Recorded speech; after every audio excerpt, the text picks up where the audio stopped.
Nothing to do with Poe's kneeling. It was just about his weight, that his release had nothing to do with the kneeling. Skip, I think the kneeling issue got the relationship off to a rocky start because Don Terry Poe says, I'm kneeling. I don't care what the policy is. I'm kneeling. And I think that rubbed Jerry because we know what Jerry's stance was on the anthem. Toes on the line, helmet in the left arm, hand over heart. That's what Jerry wanted. Don Terry Poe from the start. From the start. Yeah, it did seem to mellow during the training camp. Well, I think the thing is, but Don Terry Poe was matter of fact with his. He thing. was. Skip, look, what Jerry is trying to do, and I get it, Skip. Jerry's trying to send a message, but he's trying to send a message through guys that aren't identified as Cowboys. Clinton Dix, he cut him. He wasn't a Cowboy. John Terry Poe, he's not a Cowboy. Worley, he's not a Cowboy. Trade Everson Griffin, he's not a Cowboy.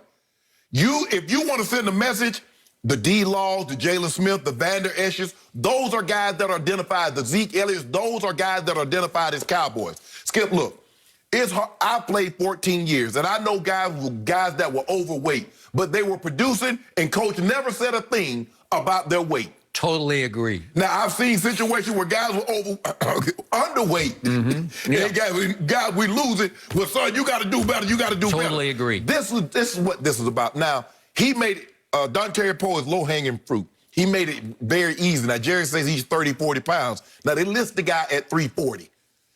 And looking at his contract, Skip, from what I was reading in the paper, they had weight clauses in his contract. Well, if you got to put that kind of stuff in the contract, you already know. Just go ahead and let it go. Skip, the man he was 340 at 21, 22. So what you think, he going to lose weight as he gets older? Mm. And remember I told you, Skip, I said, Skip, I'm really not seeing Don. I am not seeing Don Terry Poe. Now they talk about, well, he wasn't rushing. Skip, he's not a pass rusher. Mm. Guys that size don't rush the quarterback. They eat up space. And granted, when you're running the ball, but it's hard for me to believe that they're just running the ball right over where Don Terry Poe's supposed to be. I see them toss it left, toss it right. They go in the A gap, the B gap, the C gap. They're getting whatever they want. So, Jerry, but I want to know, Skip, let me ask you this. You've been around the game 40 years. Let's just say a general manager signs these guys, and one guy that he gave $4 million to doesn't even make it to training camp. Another guy is traded during the season, and you release two guys. Fire him. At least put him on the hot seat. Skip, Bill Polian lost his job because he didn't get an adequate backup. You're saying Jerry is the GM. Yes, thank you. Yes. So the owner is never going to find a general manager because that's him. Correct. Jerry, you made these. All you went for names. Because, Skip, you can bring it up a lot. Oh, Pro Bowl. But these guys, Don Terry Poe is a long time removed from the Pro Bowl. Gerald McCoy is a long time removed from the Pro Bowl. Clinton Dix is a long time removed. And I told you, I said, Skip, Everson Griffin, yeah, he went to the Pro Bowl, but the guy was available in August. That should give you a little indication right there. Jerry, you brought all these guys on. This is on your watch.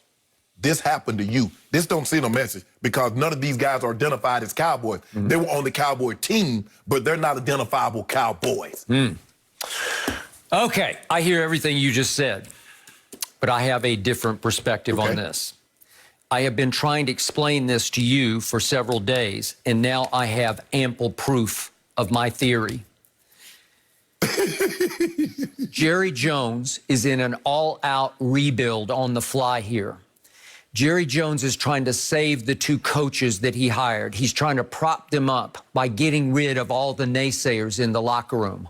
All these negative quotes that Jane Slater had, they're all coming from the defensive side of the ball. And I believe most of them are emanating from veteran free agents that Jerry Jones brought to the Cowboys this year.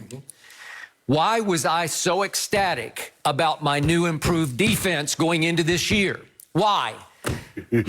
Clinton Dix did make a Pro Bowl. It was back in 2016, but he knows Mike McCarthy because he played for Mike McCarthy, and I thought at least we'll have some stability at one of the safety spots. At least you'll have one guy out there who actually knows how to play safety. He may not have, he's only 27, but he may not have the ability to make Earl Thomas kind of plays, but at least he will provide some semblance of credibility at safety that we no longer have. Right. He was whacked before the year started. And I was like, huh? He's gone? Okay, I'm going to go right down the line. Everson Griffin, he's made 4 Pro Bowls, including one last year for the Vikings. The Lions wanted him because he has bedeviled the Lions. Right. He has, what is it, 16 sacks in 19 games. It's pretty good. All of a sudden, Everson Griffin isn't cut. He's traded to the Lions. Right. Dontari Poe, you brought him up. He has made 2 Pro Bowls in his past, but they were long ago, 13 and 14. But he was brought in to stuff the run. Stop it. Space eat. All you need to do is anchor the defensive front. Right. Gerald McCoy was also brought in to do similar. Those are going to be the 2 new tackles. Right. Dontari Poe weighs 340 pounds. He's always weighed 340 pounds, and I get the weight clauses, but if we go back to Vince Wilfork, who anchored the Patriots defense, he's just gigantic. He's 350. Right. Snacks Harrison, you remember, he anchored a bunch of defensive Big Ted lines. Washington. Oh, Big Teddy. Oh, Lord have mercy. I played with Teddy. I know. Just a huge human being. We saw Vita Vea that now he's hurt, but the Bucs are trying to replace him. He's 350. Right. It's just run stuffing because you almost need to be fat to do that job. Yes. But you have to be in shape enough to be able to last for 4 quarters. Right. And maybe he wasn't, but I'm with you. The anthem had little to nothing to do with it. In fact, I think Jerry enjoyed the question, and his response was, I understand your question, and I'm deliberately not going to answer it about the anthem because he's saying this is just a football issue. Right. This is a weight issue. He liked that the anthem got brought up because he'd like people to say, oh, maybe it's just about the anthem. For Jerry, it still sticks in his craw, and maybe it does a little bit. But right now what sticks in his craw is they are the worst defense in the history of the franchise, and they are dead last stopping the run. They're 2 and 4, 2 and 5. 5. Okay, 2 and 5. Let's just say, for the sake of argument, they're 5 and 2. And Dontari Poe weighs 370. Is he released?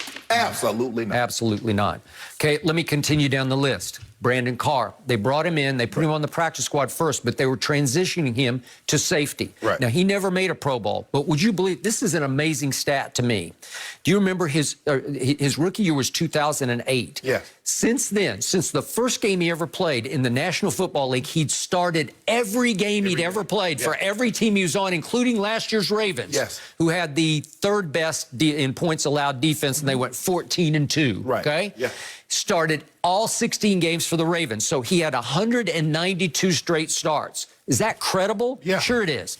I told you that a source very close to the team told me last week he openly clashed with Mike Nolan over the scheme that he was trying to institute. That it's like, what?